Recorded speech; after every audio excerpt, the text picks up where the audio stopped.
말씀을 보았습니다. 본문에 기록되어 있는 말씀이 이제 우리의 생활 속에서 우리가 많이 경험하고 그리고 많이 직접적으로 부딪힐 수밖에 없는 그런 문제들에 대한 내용의 말씀이 기록이 되어져 있습니다. 이것을 우리는 한마디로 이야기를 하면 생활이다 이렇게 이야기를 할 수가 있습니다. 그러니까 우리가 살고 있는 또한 우리가 살면서 부딪히고 풀어가야 할 그런 문제들이다라고 하는 것이죠. 그런 실제 생활의 현장에 대한 이야기를 본문에서 말을 해주고 있습니다. 첫 번째로는 남자와 여자에 대한 결혼 문제에 대한 부분에 언급이 있습니다. 그리고 이어서 보게 되어지면 송사에 대한 문제가 언급이 되어지고 그리고 우상 제물에 관한 문제가 언급이 되어집니다. 이러한 내용들을 우리가 많이 접하면서 보통 교회에서는 이것을 가지고 교훈의 내용으로 이야기를 하게 되어집니다. 이게 사람이라고 하는 것이 한 남자와 여자가 만나서 가정을 이루게 되어지고 그렇게 가정을 이루었을 때 남편은 아내에게 어떻게 해야 될 것이며 또한 아내는 남편에게 어떻게 해야 되는가라고 하는 하나의 행동의 규범을 가르쳐주는 말씀으로 여기고 그렇게 이야기하는 경우가 허다하다라고 하는 것입니다. 그래서 본문에 있는 내용을 그대로 읽어보면 아내는 남편에게 순종하라라고 하는 것이고 또한 남편은 아내를 사랑하라라고 하는 말씀이죠. 그다음에 자녀는 부모에게 복종하고 또한 부모는 자녀를 섬기며 양육하라라고 하는 부분이 있고 또한 주인된 자는 종을 공평으로 대하고 또한 종된 자는 하나님을 섬기듯이 주인을 향하여 충성을 다하라 이러한 이야기의 내용들이 언급이 되어져 기록되어지고 있습니다. 과연 그러한 내용들로 말미암아 무조건 아내된 자는 남자에게 순종하고 복종하며 살라 하는 그 말씀이 하나님의 말씀이고 그러니 무조건 그렇게 행하는 것이 성도의 생활이다라고 이야기하는 경우들이 태반이다라고 하는 것입니다. 그런데 우리가 이 본문을 살피면서 분명히 기억해야 될 내용은 이 성경에 있는 기록된 모든 말씀이 사람을 향한 말씀이 아닌 하나님을 향한 말씀이다라고 하는 겁니다. 그래서 우리가 성경을 이야기하면 첫 번째로 꼽는 게 뭐냐 하면 하나님 계시다라고 하는 것입니다. 성경은 하나님 당신이 누구인가라고 하는 것을 알려주기 위하여 기록된 말씀이다라고 하는 거죠. 그 내용 가운데 지금 현재 우리는 이제 오늘 고린도서를 보게 되어지는 겁니다. 이 고린도전서에 기록되어 있는 오늘 본문의 말씀은 아내는 남편을 사랑하라라고 하는 말씀이고 남편은 또 아내 남편에게 복종하라라고 하는 것이고 남편은 아내를 사랑하라라고 하는 것입니다. 과연 이것이 하나님을 계시하는 어떤 의미의 말씀인가라고 하는 부분으로 본문을 접근하고 살펴야 되는 게 성경을 바라보는 올바른 시각이다라고 하는 겁니다. 그냥 단순히 성경에 기록된 말씀 하나를 가지고 사랑하라 했으니 우리 열심히 사랑하며 삽시다 라고 말하는 그런 내용으로 풀어갈 것인가 아니면 그러한 말씀이 담고 있는 본래의 뜻이 과연 무엇인가라고 하는 것을 새겨보는 게 중요한가라는 이야기입니다. 그래서 베레아 사람들은 사도들의 입을 통하여 증거되어진 그 말씀이 과연 성경에 기록되어 있는 본질된 하나님 계시의 의미가 담겨져 있는 말씀으로서 제대로 해석이 되어져 있는가 그러지 아니한가라고 하는 것을 살폈다라고 하는 겁니다. 그냥 듣고 참 좋은 말이야 내 삶의 교훈이야 이렇게 듣는 게 아니고 과연 그 말씀이 그렇게 좋은 말씀이 과연 정말 참 성경에 기록된 본래의 뜻과 합당한 것인가 아니면 그렇게 듣기는 좋은 말이지만 성경의 본래의 뜻과는 다른 해석이었는가라고 하는 것을 살폈다라고 하는 거예요. 성도는 이게 정말 중요한 일입니다. 그래서 성경에서 말하기를 바울은 그 베레아인들을 가리켜서 신사적 인자들이다라고 이야기했습니다. 그리고 그러한 모습을 갖는 게 성도로서의 참된 성경을 배워가는 자세의 모습이다라고 이야기를 했다라고 하는 것입니다. 그러면 아내가 남편에게 순종하고 복종하는 것은 왜 어떤 의미의 하나님을 계시하고 있는가라고 하는 것을 이제 우리가 알아가야 되는 부분이죠. 이 내용을 살펴보게 되어지면 주를 대하듯 주가 행하듯 하라라고 하는 말씀이 본문에 꼭 들어가 있습니다. 남편이 아내에게 복종하는 것은 죽게 하듯 한다라고 하는 것이에요. 또한 아내가 남편에게 복종하는 것은 죽게 하듯 복종하는 것이요 남편 된 자가 아내를 사랑하는 것은 주가 교회를 사랑하는 것 같이 사랑하는 일이다라고 설명을 해주고 있다라고 하는 겁니다. 여기에 이 중요한 것은 아내가 남편에게 복종하는 것, 남편이 아내에게 사랑하는 것보다 중요한 것은 무엇인가? 주가 있다라고 하는 거예요. 주가 그렇게 행하였다라고 하는 것이고, 또한 주를 향하여 그렇게 행하듯 한다라고 하는 것입니다. 이게 더 중요한 일이다라고 하는 거예요. 그러면 이 주가 어떻게 했는가? 원래 하나님이셨습니다. 근데 하나님은 그분이 이 땅에 죄인의 몸을 입고 오셨습니다. 왜 왔는가? 교회를 사랑하기 위하여 오셨다라고 하는 겁니다. 교회로 하여금 본래 신분이었다는 것이었는가라고 하는 것을 새겨주고, 그리고 죄의 모든 것들을 계속시켜주시고, 그리고 그로 말미암아 구원의 반열에 승리하기 위하여 이 땅에 오셨다라고 하는 겁니다. 이 모든 것들이 하나님의 절대적 섭리였고 일방적 은혜의 섭리였다라고 하는 것이고, 그러한 하나님을 배워가는 방법 속에서 주신 섭리가 아내와 남편의 가정생활이다라고 하는 것입니다.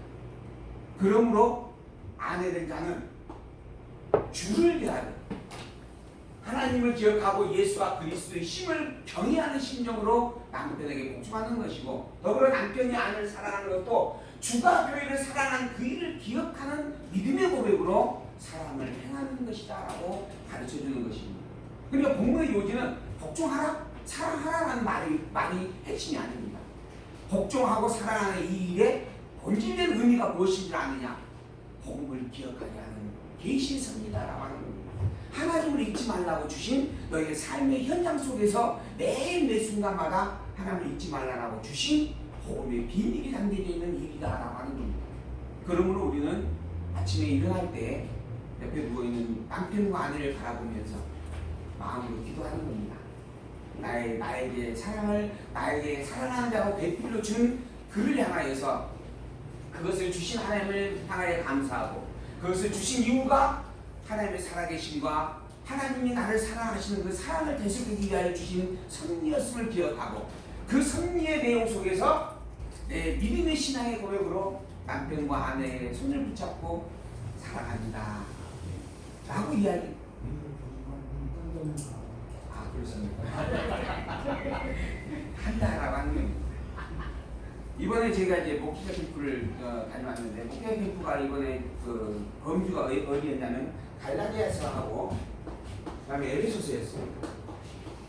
이 갈라디아서와 에베소서에서 제가 발제하여 증거한 내용, 이제 함께 나누었던 내용이 뭐냐면, 갈라디아서 4장을 보게 되어지면 아들과 율법의 관계에 대한 이야기가 있습니다. 아들과 율법. 즉 이게 모세의 율법이에요. 그리고 본래의 아들이라고 하는 존재와의 관계성에 대한 이야기입니다. 이 아들이라고 하는 존재는 근본적으로는 하나님 아들 대신 그리스도를 가리킵니다. 그리고 난 다음에 그리스도로 말미암아 교회가 불려지는 성도, 교회를 가리키는 내용입니다. 그래서 교회 그리스도와 율법과의 관계, 즉 복음과 율법과의 관계에 대한 내용을 증거하면서 뭐라고 하냐면, 율법은 그리스도 오기까지 그 아들을 담고 있는, 아들을 지키고 보호하고 안내해주는 동학선생이다라고 이야기합니다. 동학선생. 율법은 동학선생이다. 원래 교회라고 하는 것은 근본된 존재, 근본적으로 아들이었는데, 이 아들된 자를 그 아버지가 청지기에게 잠시 맡겨놓았다라고 하는 겁니다. 그 맡겨놓은 것이 바로 어디냐면 필요세계예요. 이 우리가 지금 현재 지상교회라고 이야기하고 있는 이 지상, 우리가 머물러서 알고 있는 이 세계예요. 이 세계에 우리를 본래 아들이었던 자를 맡겨놓았다라고 하는 겁니다. 그리고 난 다음에 그 아들된 자를 다시 회복시켜 주었다라고 하는 거예요. 그러니까 원래 아들이었던 것을 깨달아 알게 하는 겁니다. 그리고 아버지가 와가지고 너는 청지기의 종이 아니고 청지기의 아들이 아니고 내 아들이었다라고 끌어안아 주었다라고 하는 겁니다. 그렇게 칭찬받는 자가 누구다? 교회의 성도다라고 하는 겁니다. 그래서 교회와 성도의 본질은 원래 신분이 아들이었던 신분이다라고 선포하고 있는 내용입니다. 이걸 조금 더 구체적으로 확장시켜준 내용이 어디까지 가냐면 에베소 1장에서 영원까지 갑니다. 창세 전 영원에서 택한 자다라고 하는 겁니다. 택자. 성부 하나님께서 창세 전 그리스도 안에서 너희를 택하여 주었다, 예정하여 주었다라고 하는 거예요. 택자로 예정하였다. 그런 자가 이 세상에 머물면서 세상 속에 머물면서 여기서 세상에 아까 여가 세상이라고 피조 세상. 이 세상에 머무면서 타락된 죄인의 종으로 살았다라고 하는 겁니다. 그리고 그리스도가 오셔가지고 하나님 당신께서 인간의 몸을 입고 직접 오셔가지고 원래 너는 창세전 영혼에서 택함받은 자다라고 하는 것을 회복해주고 확인해 주었다라고 하는 겁니다. 그래서 성부 하나님의 예정, 성자 하나님의 구속, 그것을 깨달아 알기까지 하는 성령 하나님의 인치심에 대한 말씀이 에베소 1장에 정갈하게 기록되어 있어요. 여기에서는 직접적으로 아들과 율법의 관계에 대한 내용으로 현상적인 내용, 현상적인 범죄의 대상을 가지고 설명해 주었다고 한다면 에베소서에 바로 넘어가서는 그 내용이 가지고 있는 시작에서 끝까지의 범주를 담아 이야기해 주는 겁니다. 이 창세전 영혼이라고 하는 것은 우리가 가지고 있는 성경의 출발점입니다. 창세기 1장 1절을 보게 되면 태초에 하나님의 천지를 창조하시니라고 그러잖아요. 그것을 넘어선 범죄예요. 그러니까 에베소서 이 1장에 담겨져 있는 범죄의 내용을 보면 성경 전체가 담겨져 있다고 이야기할 수도 있다라고 말하기도 합니다. 그런데 그 내용의 요지가 뭐냐면 너는 원래 세상에서 비롯되어져서 존재하는 자가 아니었다. 너는 원래 창세전 세상이 있기도 전에 하나님께서 택자로 예정한 자다. 그런 내가 세상을 통하여 드러나졌고 죄인의 삶을 살게 되어졌고 죄인의 삶으로 살았는데 그런데 예수 그리스도가 오셔서 너의 본래의 택자임을 확인시켜주고 회복해주고 구원을 이루어 주었다라고 하는 겁니다. 그러므로 성도된 자는 천국을 갈 수밖에 없다라고 하는 겁니다. 성도인 자는 분명히 성도요 그리스도의 생명을 가지고 증거를 가지고 있는 교회의 성도인 자는 절대 무너질 수 없고 멸망될 수 없는 자다. 이걸 이제 우리는 신학적으로 구원의 확신이다라고 이야기합니다. 칼빈은 오래 교리 중에 하나예요. 구원의 확신이다. 우리가 이 안에 살고 있지만 그래서 이 안에 살면서 때로는 범죄도 하고 때로는 선도 행하고 이러한 죄와 의의 생활을 반복적으로 더듬어가며 살 수밖에 없는 그런 우리의 모습이 있지만 그럴지라도 성도라고 한다면 그는 이미 천국을 소유한 자요 천국의 신권을 가지고 있는 자요 그래서 반드시 때가 되어져서 세상의 종말이 이르게 되어지면 천국에 갈 수밖에 없는 자다라고 말하고 있는 내용입니다. 그러나 아직 그걸 우리가 알 수 없다라고 해가지고 어떤 이들은 아니야. 구원은 세상에 끝나봐야 알아. 내가 천국 가기 전까지는 절대 알 수가 없어. 예수를 믿는다 하면서도 교회를 잘 나오다가도 다른 어떠한 이유로 말미암아 교회를 떠나는 사람들이 있지 않느냐. 그래서 믿다가 멸망의 길로 떨어지는 자들도 있는 것이다. 이게 이제 구원의 불확실이에요. 구원이라고 하는 것은 천국 갈 때까지는 아무도 모른다. 그러니 어떻게 해야 된다? 천국 갈 때까지는 긴장하고 살아야 된다. 열심히 악을 경계하고 좋은 일, 착한 일, 선한 일을 더 많이 하려고 애를 쓰면서 살아야 된다. 천국의 보화를 매일매일 더 많이 채워내야 된다. 그러기 위해서 뭐 해야 돼요? 목사를 잘 섬기고 교회에 연구 많이 하고 교회에 결석하지 아니하고 그렇게 해야 된다.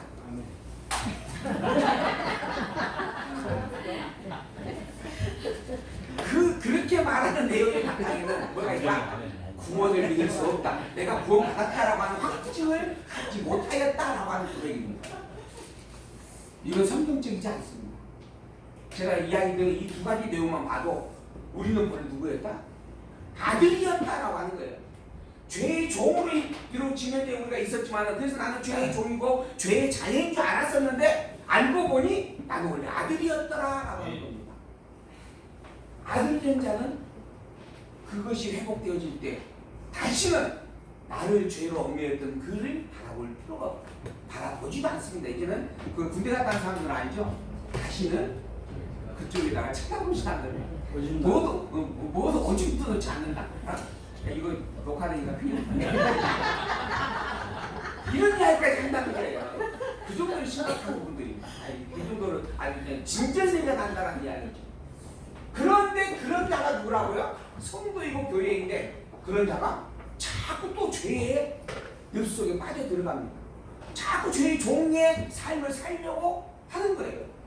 죄인지 의인지 구별을 잘 안 하고 그리고 그 죄인 줄 알면서도 벗어나지 못하고 넘어지고 쓰러지고 무너지는 일들이 끊임없이 있다라고 하는 거예요. 그 교회가 어디에 있어요? 본도교회였다라고 하는 겁니다. 서로 교회 성도라고 하는 이름으로 교회 안에 모였습니다. 그리고 난 다음에 모여가지고 성도라고 하는 이름으로 말씀을 가지고 왜 우리가 성도인가? 바로 창세는 영원부터 우리가 가진 하나님의 놀라운 은혜의 축복이 있기 때문이었다 라고 하는 것을 새기면서 우리가 가진 이 모든 것들이 너무 놀라운 하나님의 선물이었구나. 더더구나 그것이 내가 죄 가운데 있었을 때에 나와 아무 상관없이 하나님이 직접 오셔가지고 일방적 은혜로 선포하셔 나를 위하여 대신 십자가에 모든 죄를 짊어지고 죽으시고 말미암아 베풀어 주신 일이었구나라고 하는 깨달아 알고 그로 말미암아 우리가 성도라고 하는 이름을 가졌구나. 그리고 이 성도라고 하는 이름을 우리가 지금 모였구나라고 하는 것을 새기고 살펴야 되는데 그러한 성도 이름을 가지고 모였으면서 이건 내 거야, 이건 네 거야, 패를 나누고 송사하고 음행을 용납하고 범죄한 일들에 대해서 눈 감아버리고 그렇게 있었다라고 하는 겁니다. 그런 것들이 과연 하나님의 아들인 것을 제대로 안다라고 한다면 있을 수 있는 일인가? 이건 있을 수 없는 일이다. 그래서 그건 너무 부끄러운 일이다. 그런데 왜 너희들이 그 일을 하고 있느냐라고 책망하는 내용입니다. 그 말은 하는 것이 옳지 않다라는 것을 가르쳐주는 분명한 표대이죠. 그런데 사실 우리는 그 표대를 알면서도 넘어질 수밖에 없습니다. 왜 그래요? 지상교회이기 때문에 그래요. 아직 우리가 육체의 소욕을 덧입고 있는 상태에 머물러 있는 자이기 때문에 그러는 겁니다. 우리가 아직 중생자이기 때문에 그러는 거예요. 영원한 나라, 천국의 나라는 천상교회가 아니라 지상교회이기 때문에 그렇다라고 하는 겁니다. 그래서 지상교회는 우리를 향해서 옳고 그름을 계속해서 선포하여 가르쳐줍니다. 이건 하나님께서 좋아하시는 것이다. 이건 하나님께서 싫어하시는 것이다. 그리고 난 다음에 가르쳐서 반복하여 훈련을 교육을 시켜줬는데 계속 그것에서 벗어나지 못하고 또 잘못된 범죄, 하나님이 싫어하시는 걸 하게 되어져요. 그럼 어떻게 해요? 애를 두고 오는 겁니다. 우리가 자녀를 키울 때 그러잖아요. 자녀를 키울 때 어린아이에게는 무엇이 좋은 것이고 무엇이 싫은 것에 대한 분명한 것을 제시를 합니다. 더불어 좋은 것을 못하고 싫은 것을 할 때에도 반복해서 그걸 교육하여 확인을 해주고 보듬어 껴안아줍니다. 바로 채찍을 대는 게 아니죠. 어때? 해보니까 이거 나쁜 것인 줄 알겠지? 그래서 그런 비유를 하잖아요. 촛을 켜놓고 있는데 이 촛불이 자꾸 팔랑팔랑 움직이니까 어린아이들이 신기해서 그걸 만지러 간다라고 하는 거죠. 그래서 만지지 말라고 계속 하는데 그럼에도 불구하고 계속 만지려고 앙탈을 놓으면 어떻게 해요? 한번 만져봐라 하고 놔두는 겁니다. 그리고 난 다음에 어때? 만져보니까 뜨겁지? 이거 아예 하는 것이야? 그러니 다시는 만지지 말거라 하고 이런 교육을 계속 반복해서 해주는 거예요. 그런데 그렇게 반복되어진 교육을 계속 했는데도 불구하고 얘가 끊임없이 땡깡을 놔요. 자기 손이 막 다 들어가는데도 불구하고 계속 불을 대고 있어요. 이거는 이미 감각을 잃은 거죠. 어떻게 해야 돼요? 이 야단을 치는 겁니다. 그래서 이제 채찍을 가지고 와서 때리는 거예요. 하지 말라 했지? 이게 교육의 단계이고 순서입니다. 그래서 하나님께서는 끊임없는 교육의 섭리로서 하나님께서는 옳고 그름에 대한 선과 악에 대한 분명한 표대의 기준으로서 양육을 하시고 난 다음에 그 양육되어가는 그 섭리 속에서 이제 무장할 수 있도록 훈련을 시켜갑니다. 옳고 그름에 대한 분명한 것들을 내 것으로 만들어가게끔 하기 위해서 때로는 때리기도 하고 때로는 상급도 주고 그래서 기쁨과 즐거움을 맛보기도 하고 때로는 어려움과 시련을 겪기도 하면서 그러면서 복음이 무엇이며 복음에 합당한 선이 무엇이며 복음에 어그러진 악이 무엇인가라고 하는 것을 배워가도록 훈련시켜가는 일들이 있다라고 하는 겁니다. 이걸 우리가 교회의 설립된 교회에 대한 양육되어야 하는 교회에 대한 무장한 교회를 가지고 이제는 진리를 지키라고 싸우게 하시는 진리의 싸움입니다. 이게 군대를 간다라고 하는 것은 가고 싶어도 나이가 어린 자들은 군대에서 받아주지 않습니다. 싸울 준비가 전혀 안 되어 있고 싸울 능력이 없기 때문에 그런 것이죠. 그 이전에 무장되게 하시고 성장되어지게 해가는 과정이 있어야 합당하게 그 분량을 감당할 수 있게 된다라고 하는 것이죠. 이러한 부분들의 교육적 성리를 지금 이제 우리가 지금 신학 성경을 통해서 하나하나 배워가고 확인을 해가야 될 겁니다. 오늘 본문은 그 과정 중에 하나예요. 아내 된 자는 남편에게 복종하고 남편 된 자는 아내를 사랑하라. 왜 그래야 되는가? 그것이 곧 나를 구속해 주신 그리스도 예수를 기억하게 하는 하나님의 교육으로 주신 섭리이기 때문이다. 그러므로 예수를 그리스도 아는 자라면 예수 그리스도가 복음으로서 이 땅에 오시는 것을 기억하는 기억의 섭리를 따라 그 복음을 되새기고 있지 않기 위하여 아내에게 사랑을 베풀고 남편에게 복종으로 생활에 감당하라고 하는 부분입니다. 남편이 너무 잘생겨서 순종하고 복종하는 거 아닙니다. 그 남편을 통하여서 그리스도를 잊지 않고 되새겨보기 위하여, 되새겨가기 위하여 복음의 중심을 바르게 늘 새기고 굳게 서하게 하기 위하여 남편에게 복종하고 아내에게 사랑한다라고 하는 부분의 내용이다. 더불어 종과 주인의 관계도 마찬가지고 부모와 자녀의 관계도 마찬가지다. 내가 낳은 내 자식이 내 피부치기 때문에 단순히 사랑한다라고 하는 게 아니라 하나님이 당신의 아들 그리스도를 이 땅에 보내기까지 나를 사랑하는 그 사랑을 기억하게 하려고 맛보기로 주신 은혜의 선물이기 때문에 내가 자녀를 사랑하는 것이요 나에게 맡겨놓은 하나님의 아들이기 때문에 내 자녀는 내 것이 아닙니다. 지금 우리나라에서 가장 심각한 사회적 문제 중에 하나가 뭐냐고 그러면은 동반자 사회라고 그래요. 동반자 사회. 토론하는 내용을 제가 들었는데 무슨 내용이냐면 어떤 의사인가 그러는데 한의사였는데 이제 좀 잘 되니까는 확장 개업을 했습니다. 리모델링을 했어요. 어마어마한 돈을 끌어다가 이제 시작을 다시 하는 겁니다. 근데 생각보다 장사가 잘 안 되는 거예요. 그래서 결국은 그 빚의 이자가 돼가지고 결국 무너질 수밖에 없었어요. 그러자 자기의 자녀 둘을 집에서 죽이고 자기 아내까지 죽이고 혼자 높은 아파트에서 뛰어내렸어요. 그 이야기 나오더라고요. 제가 그거 하는데. 근데 그런 일들이 많다라고 하는 겁니다. 과연 그 자녀들이 그 사람의 것이겠느냐라고 하는 거예요. 근데 우리는 내가 낳은 자다. 내 것이다. 이런 생각이 참 많다라고 하는 부분이죠. 그러지 않습니다. 내 살과 내 피를 통하여 낳게 되어진 자녀이지만은 더불어 하나님께서 당신의 생명의 핏값으로 그를 하나님의 아들이라고 칭하여 산 자다라고 하는 것입니다. 그러한 하나님의 백성으로서 하나님의 택함받은 자로서 그 놀라우신 존재를 나에게 은혜의 선물로 맡겨두었다라고 하는 겁니다. 그게 청지기라고 표현하는 부분이죠. 그런 존재이기에 내가 청지기로서 하나님을 향한 주인을 향한 충성된 마음으로 그 자녀를 양육하고 살피는 것이 참된 부모의 모습이다라고 하는 의미를 우리가 성경에서 살펴볼 수 있는 내용들이죠. 이러한 부분을 우리가 이제 세세하게 구체적으로 우리의 삶의 현장 속에서 경험하는 일들을 가지고 하나하나 배워가게 될 겁니다. 분명히 말씀드리지만 이건 결코 훈계가 아닙니다. 권면인데 더더구나 억지적 요구가 아닙니다. 그래서 오늘 본문에서 바울이 이야기하죠. 내가 너희에게 하는 이 말은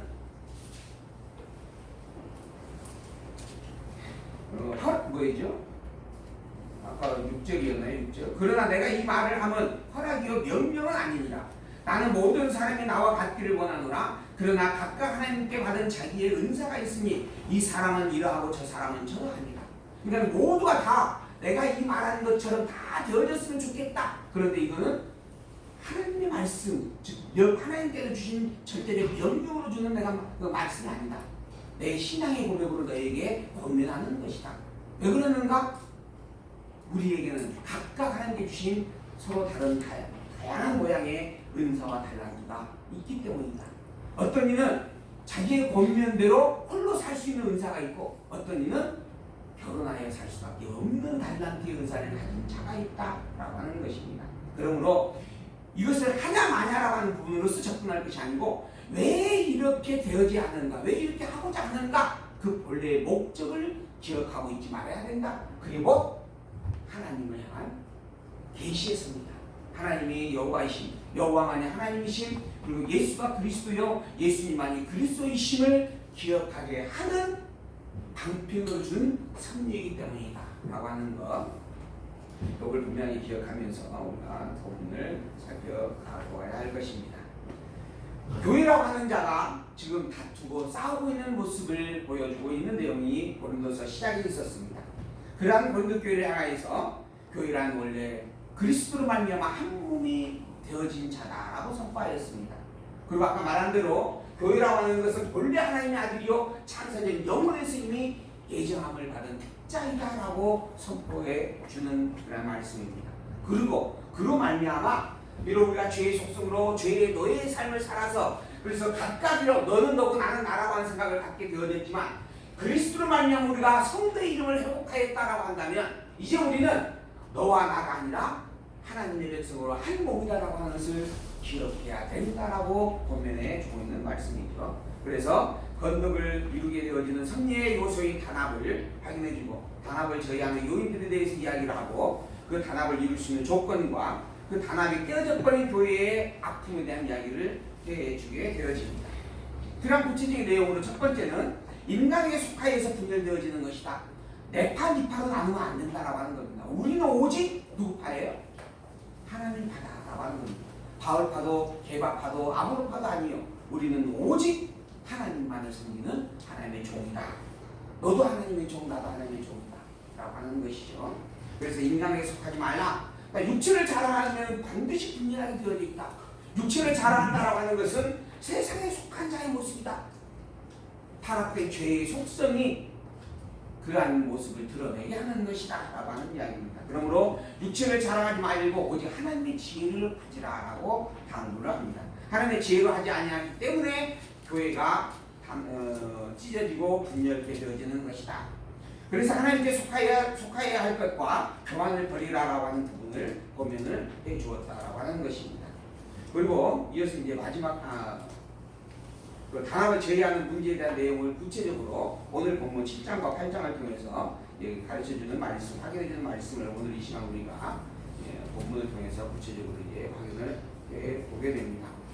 단합을 제외하는 문제, 혼인을 결정하는 문제에 대한 내용을 가지고 상황에 대처하는 문제에 대한 내용을 가지고 재물에 대한 문제의 내용을 가지고 구체적으로 가르쳐 확인하는 그런 말씀, 우리가 성경에 있는 본문을 직접 보면서 하나하나 확인을 해보도록 하겠습니다. 잠시 차 한잔 마시고 할까요? 차 한잔 마시고 하십시오.